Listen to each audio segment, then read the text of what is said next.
शिक्षा वही जो आपके बच्चों के भविष्य को नई दिशा दे। शेखावाटी पब्लिक स्कूल भारेवाला आधुनिक शिक्षा, संस्कार और अनुशासन का अनोखा संगम। अनुभवी शिक्षक वर्ग, स्मार्ट क्लासरूम, खेल कूद एवं सांस्कृतिक गतिविधियाँ, हरा भरा सुरक्षित वातावरण। यहाँ बच्चों को सिर्फ पढ़ाया नहीं जाता बल्कि उनके सपनों को पंख दिए जाते हैं। निदेशक श्रीमान मुकेश चौधरी, आपके बच्चे का भविष्य हमारी जिम्मेदारी। आज ही प्रवेश लें और अपने बच्चों को दें शिक्षा का सर्वश्रेष्ठ अनुभव। Shekhawati public school Bharewala. मेरा नाम सरस्वती, मैं कक्षा 7 में पढ़ती हूँ। मेरे विद्यालय का नाम शेखावाटी पब्लिक स्कूल भारेवाला जैसलमेर है। हमारी यहाँ पढ़ाई बहुत अच्छी है और हमारे टीचर भी बहुत अच्छे हैं और हमें यहाँ शनिवार को बहुत अच्छे गेम खिलाते हैं, वॉलीबॉल, खो खो, बहुत से गेम खिलाते हैं। मेरा नाम कृष्णा है। मेरे पापा का नाम शैलेश कुमार है। मेरी मम्मी का नाम सीमा जी है, सीमा गौतम है और मैं जयपुर से इधर हॉस्टल में पढ़ता हूँ। मेरे स्कूल का नाम शेखावाटी पब्लिक स्कूल है। मैं यहाँ पर हॉस्टल में रहता हूँ। मेरे को इधर डेजर्ट में बहुत अच्छा फील हो रहा है और जयपुर से बेहतर मेरे को यहाँ पर लगता है। कैसा था एजुकेशन सिस्टम? मेरे सबसे प्यारे सर का नाम मुकेश जी सर है और यहाँ में बहुत बढ़िया पढ़ाई होती है। जयपुर से बढ़िया पढ़ाई मेरे को यहाँ पर लगती है और यहाँ पर सब घर जैसा माहौल है। खेलों वगैरह में क्या कुछ होता है? खेलों वगैरह में हमें रस्सी खींच खेल खिलाया जाता है, कबड्डी खेल खिलाया जाता है, खो खो खेल खिलाया जाता है और वॉलीबॉल खेल खिलाया जाता है, क्रिकेट खिलाया जाता है और हमको ज़्यादा से ज़्यादा बहुत बढ़िया गेम खिलाए जाते हैं। अच्छा, क्या बनना चाहोगे आगे पढ़ के? मैं बड़ा होकर आर्मी ऑफिसर, देश की सेवा करना चाहूँगा। ओके। नमस्कार, आप देख रहे हैं सूचना दर्पण न्यूज़। आज हमारी टीम पहुंची है शिक्षा के एक ऐसे मंदिर, बात करें जहां पे एजुकेशन सिस्टम एक उत्तम वातावरण और उचित रिजल्ट के साथ किया जाता है। तो बात करेंगे शेखावाटी पब्लिक स्कूल भारेवाला की। तो आज हमारे साथ यहाँ के निदेशक है श्रीमान मुकेश जी चौधरी। जानेंगे इस विद्यालय की शुरुआत किस प्रकार हुई, क्योंकि बात करें तो ये इलाका जो कहीं ना कहीं शिक्षा के क्षेत्र में काफ़ी पिछड़ा हुआ इलाका माना गया, लेकिन इन्होंने एक शिक्षा की जो अलग जगाई है। तो किस प्रकार सफल हुए, किस प्रकार लोगों का जुड़ाव रहा, क्या क्या फैसिलिटीज़ है। सर, सबसे पहले तुम्हारे चैनल में स्वागत है आपका। थैंक यू, बहुत बहुत धन्यवाद सर। इस क्षेत्र में मैंने शिक्षा की जो शुरुआत यहाँ विद्यालय में की है जी, वो 2014 से की थी। 2014 में जब मैं यहाँ पधारा और आने के बाद देखा कि यहाँ न लाइट थी, ना जो सुख सुविधाएं, भौतिक सुख सुविधाएं होती है वो अवेलेबल नहीं थी। उसके बावजूद भी मैंने यहाँ विद्यालय की स्थापना की और बहुत ज़्यादा स्ट्रगल था इस क्षेत्र में, क्योंकि ये डेजर्ट का एरिया, बैकवर्ड एरिया था। यहाँ रोड वगैरह, लाइट, इनकी भी बहुत अभाव था। फिर भी मैंने इसी इतने अभाव में भी यहाँ विद्यालय की स्थापना की और आज मेरे पास लगभग 250 की स्ट्रेंथ है और पिछले 12-13 साल से यहाँ मैं लगातार विद्यालय का संचालन कर रहा हूँ। तो लोग बाग धीरे धीरे जागरूक हुए हैं। आज भी बहुत से लोग ऐसे हैं जो जिनके बच्चे शिक्षा से वंचित है। फिर भी मैं चाह रहा हूँ कि हर घर, हर डाणी का बच्चा विद्यालय में आए और पढ़े। हमने व्हीकल भी लगा रखे हैं, कुछ बच्चे पैदल आते हैं, कुछ जो रूट की बसें आती हैं उनसे आते हैं, लेकिन कुल मिलाकर के ठीक माहौल क्रिएट किया है। यहाँ बच्चों की खेलकूद की गतिविधियाँ भी करवाते हैं, नवोदय विद्यालय की तैयारी भी करवाते हैं। हमारा जो विद्यालय है कक्षा 1 से 8 तक का है और इसमें इस बार जो 11 बच्चे थे 8वीं क्लास में, सबके A ग्रेड आया है। और हमारी क्षेत्र में हर प्रकार की जो अभाव था सुख सुविधाओं का, उसके बावजूद भी हमने बढ़िया तरीके से विद्यालय को संचालित किया है। और आप लोग जो पधारे, इस प्रकार की जो गतिविधियां यहाँ स्कूल में करवाते हैं उनको भी आप अवगत कराते हैं, लोगों को दिखाते हो सोशल मीडिया से, इसके लिए भी आपको बहुत बहुत धन्यवाद।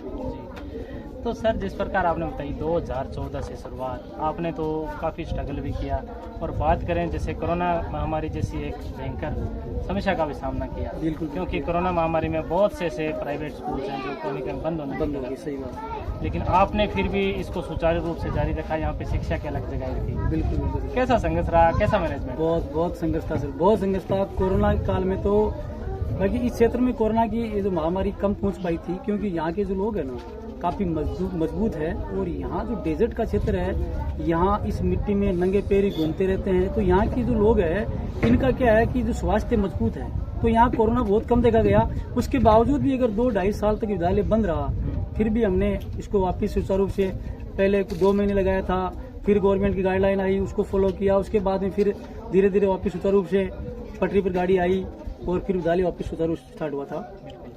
सर, बात करेंगे वर्तमान में देखा गया कि जो शिक्षा प्रणाली कहीं ना कहीं आधुनिक रूप लेती जा रही है, फैसिलिटियाँ बढ़ती जा रही है। किस प्रकार, मतलब अपने बात करें तो यहाँ पे जैसे क्या क्या एक्टिविटीज एजुकेशन के साथ साथ ऐसी क्या क्या एक्टिविटीज रहती है, किस प्रकार की सुविधा? देखो, अभी आधुनिकरण तो बहुत हो गया शिक्षा में जी, लेकिन ये बॉर्डर का गांव है, बहुत दूर है और यहाँ आज भी बहुत सी सुविधाओं का अभाव है।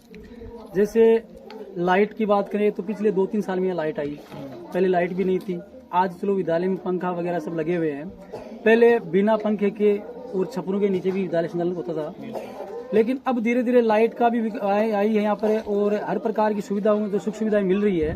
वैसे वैसे बच्चों को जैसे हम खेल में देखें तो वॉलीबॉल की बढ़िया तैयारी करवाते हैं, टीम आगे भेजते भी है और जो खेल की गतिविधियां हैं, इसके अलावा अब हमें जो प्रोजेक्ट क्लास है उनकी भी कोशिश कर रहे हैं कि बच्चों को वो भी लगा कर दिखाएं भाई यहाँ प्रोजेक्ट क्लास लगाने में, क्योंकि आज सिक्कर जैसी बड़ी बड़ी संस्थाएं वहाँ चलती है, तो वो सुविधाएं तो यहाँ देना बहुत मुश्किल है।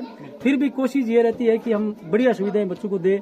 टीचर फैकल्टी जो भी है वो सिक्कर से, हमारे यहाँ लगभग सब सिक्कर से ही रहते हैं। एक दो बंदे कोई है जो गंगानगर साइड से वैसे है, बाकी सारी सुविधाएं हम कोशिश ये कर रहे हैं कि बच्चों को अच्छी मुहैया कराएं। सर, बात करें इस क्षेत्र में जिस प्रकार आपने शिक्षा को एक बड़े अच्छे आयाम तक पहुंचाने का प्रयास किया, क्योंकि हमने सुना है कि जैसे आपके जो बोर्ड कक्षाओं के जो परिणाम है तो सबके सब बच्चे A ग्रेड, मतलब किस प्रकार, ऐसा क्या मोटिवेशन रहता है बच्चों को? देखो सर, मोटिवेशन तो शिक्षा की फैकल्टी अच्छी रखता हूँ मैं टीचरों की मैं। अब जो हमारे टीचर है, पहली बात तो सब MA BEd है ऐसे, और उन टीचरों का ही मैं धन्यवाद देना चाहता हूँ उनको ही कि बढ़िया तरीके से वो शिक्षित है और बच्चों को भी अच्छी शिक्षा देते हैं।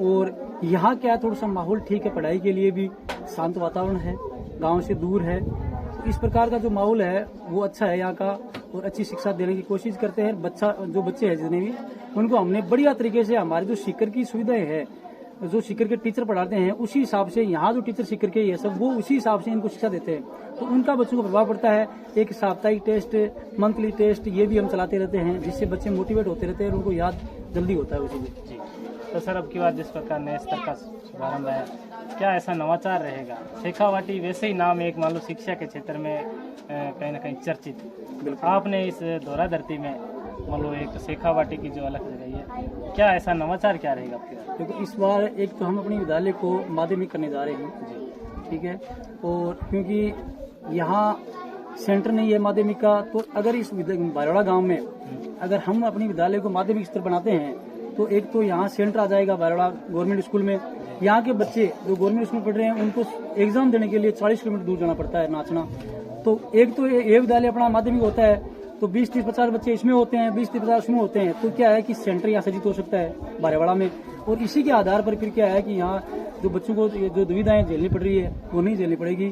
और ये नया नवाचार एक तो विद्यालय को हम क्रमबद्ध कर रहे हैं 10वीं में, और इसके अलावा जो हमारा खेल कूद गतिविधियां हैं उनको ज़्यादा कुछ हमने एक्स्ट्रा किया है। एक तो वॉलीबॉल जो अभी गवर्नमेंट जो अभी नई सुविधा चला रही है, ग्रामीण ओलंपिक वगैरह करवा रही है, तो हम भी चाहते हैं कि बच्चे मोटिवेट होकर अगर खेल में आगे बढ़े ना, तो शिक्षा और खेल दोनों जरूरी है। आज खेल के अंदर अगर देखें ना तो बहुत सी नौकरियां और खेल में बच्चे आगे बढ़ रहे हैं, उनको बहुत ज़्यादा स्वास्थ्य लाभ भी है, प्लस साथ में उनको नौकरी लगने में आसानी हो जाती है। तो सर अभी वर्तमान में जिस प्रकार बात करें तो त्यौहार के रूप में दशहरा और दीपावली का पर्व आ रहा है, तो आपसे जुड़े हुए जो भी अभिभावक हैं, जो भी लोग हैं, उनके लिए क्या संदेश रहेगा? मैं सभी देशवासियों को ये कहना चाहूँगा, जो मेरे प्रेमी, जो मेरे मित्र हैं, उन सभी को, ग्रामवासियों को भी कहना चाहूँगा, दशहरे का पावन पर्व आ रहा है, इसकी आपको बहुत बहुत बधाई, हार्दिक शुभकामनाएं। और दीपावली का जो त्यौहार आ रहा है दशहरे के कुछ ही दिन बाद में, तो उसके लिए भी आपको अग्रिम शुभकामनाएं, बहुत बहुत शुभकामनाएं सभी को।